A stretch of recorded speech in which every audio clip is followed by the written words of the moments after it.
روتين بسيط مناسب جدا لفصل الشتاء، سواء بادجت عالي او منتجات اقتصادية لجميع انواع البشرة والعناية بالشعر والجسم. كل ده هنعرفه في فيديو النهاردة. لو انتوا اول مرة تشوفوني ما تنسوش تعملوا سبسكرايب للقناة ولايك للفيديو وشير لاصحابكم وكومنت برأيكم. يلا نبدأ الفيديو. اول حاجة هنبدأ بيها هي العناية بجسمنا.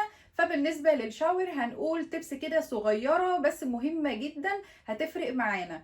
اولا مش محتاجين وقت الشاور يكون طويل وتكون المية سخنة بزيادة، لان ده هيأثر على بشرة جسمنا، بيخليها تفقد الزيوت الطبيعية وبيحصل نتيجة لده مشاكل كتيرة جدا، منها جلد الوزة والجفاف، وممكن كمان توصل لإكزيما في بعض البشرات الحساسة او الجافة بطبيعتها. كمان برضو بيأثر جامد على الايدين والقدمين، شكلهم بيبقى مش لطيف وبيعجزهم بدري. طيب هنبدأ بأول حاجة كده هنتكلم عنها، هي المنتج اللي هنستخدمه في الشاور علشان نغسل بيه جسمنا.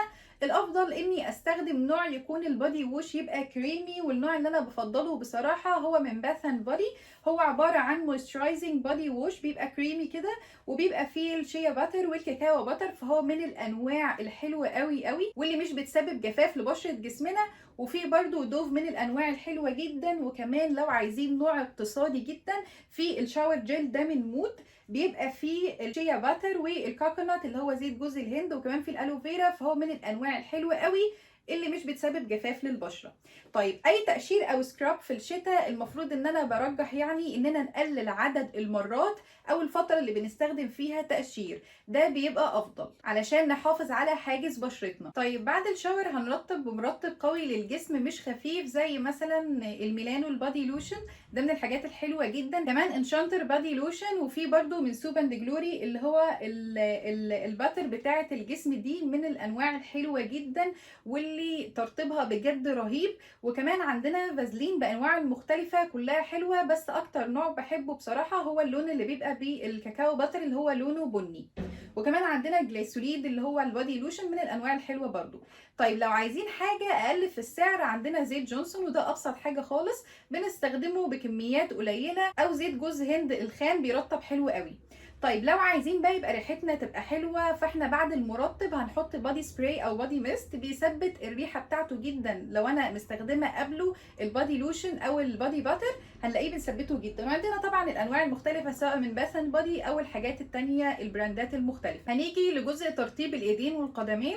ممكن ارطب بنفس الكريم اللي انا برطب بيه جسمي عادي جدا، خصوصا لو تقيل زي النوع اللي قلنا عليه من سوب اند جلوري، او الانواع بتاعه البشره. ولو عايزين انواع كريمات متخصصه فاحنا عندنا من الحاجات الاقتصاديه جدا زي لونا، وعندنا كمان من نيفيا برضو من الانواع الحلوه جدا.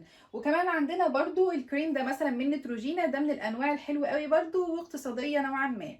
وعندنا كمان اي طبعا كريم من باث اند بودي، طبعا اللي هو بيستخدم للجسم بستخدمه لايدي برده مفيش اي مشكله.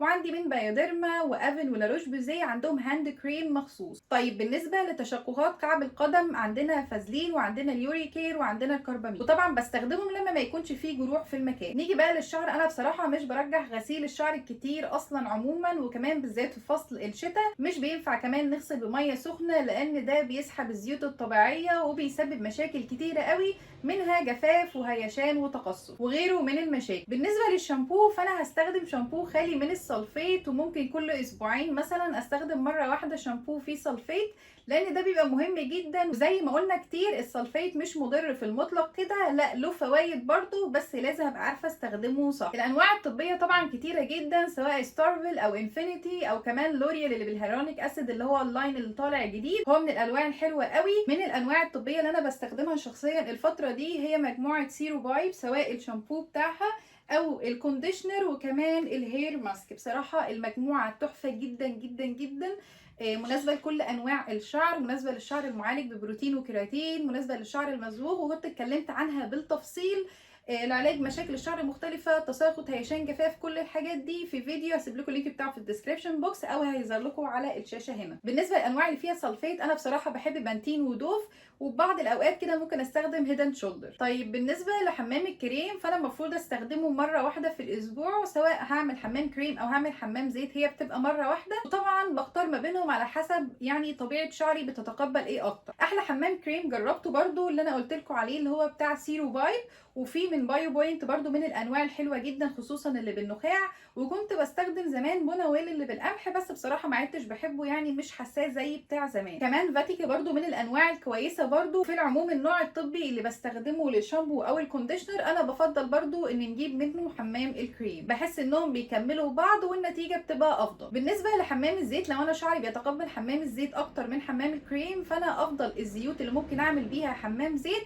هي زيت الجوجوبا والارجان، وكمان زيت جوز الهند وزيت السمسم، وطبعا زيت الروزميري وزيت الخروع المعروفين في تطويل وتكثيف الشعر. ممكن اعمل يعني خلطه منهم كده واعمل بيها حمام زيت على شعر. ترطيب الشعر عندنا كذا اختيار، يا اما يبقى كريم او سيروم او زيت، وده على حسب نوع شعرك برضو بيتقبل ايه فيهم. انا عن نفسي بحب الكريم، وعندنا الكريم اللي هو الهير فود اللي طالع جديد اللاين ده، بصراحه عليه اجماع من ناس كتيره قوي بيشكروه فيه، وانا برضو هبقى اجربه لكم وهديلكم ريفيو عنه في فيديو جاي. كمان عندنا كريم ريجو للشعر، ده برضو من الانواع اللي انا مجرباها، هو واضح ان انا مخلصاه يعني، هو بصراحه من الانواع الحلوه قوي. وكمان من السيرمز الكويسه اللي برجحها لكم لو حد بيمشي مع شعره السيرم، ففي سيرم سيرو فايب من الانواع الحلوه قوي برضو، وفي سيروليز وفي كانتو وفي انفينيتي من الانواع الكويسه برضو. وفي كمان سيرم من لوريال اللي هو الاكسترا اوردينري اويل، ده بصراحه انا جربته في الاول كان عاجبني جدا، بس بعد كده ما حبيتهوش. السيرم بيبقى خطوه مهمه جدا لانه بيحمي من حاجتين، الناس اللي بيستخدموا حراره كتير على شعرهم والغير محجبات كمان، علشان بيحمي من اشعه الشمس، وكمان وقت نزول البحر او البول يحمي من الكلور او الاملاح الزياده اللي بتبقى موجوده. في كام حاجه كده هنبه عليهم مهمين، وهم ممنوع النوم والشعر مبلول او شد الشعر بطريقه ديل الحصان اللي بتخلي الشعر يسحب لورا ويخف من قدام. كمان تسريح الشعر وهو مبلول غلط جدا، واستخدام الفرش او المشط اللي بيبقى بلاستيك من الحاجات الوحشه جدا اللي بنعملها لشعرنا. الافضل بيبقى انواع الخشب، وابقى ضامنه نوع الخشب اللي انا جايباه. وبكده نكون وصلنا لنهايه الفيديو. لو انتوا اول مره تشوفوني ما تنسوش تعملوا سبسكرايب للقناه ولايك للفيديو وشير لاصحابكم وكومنتوا برايكم. بس كده، باي.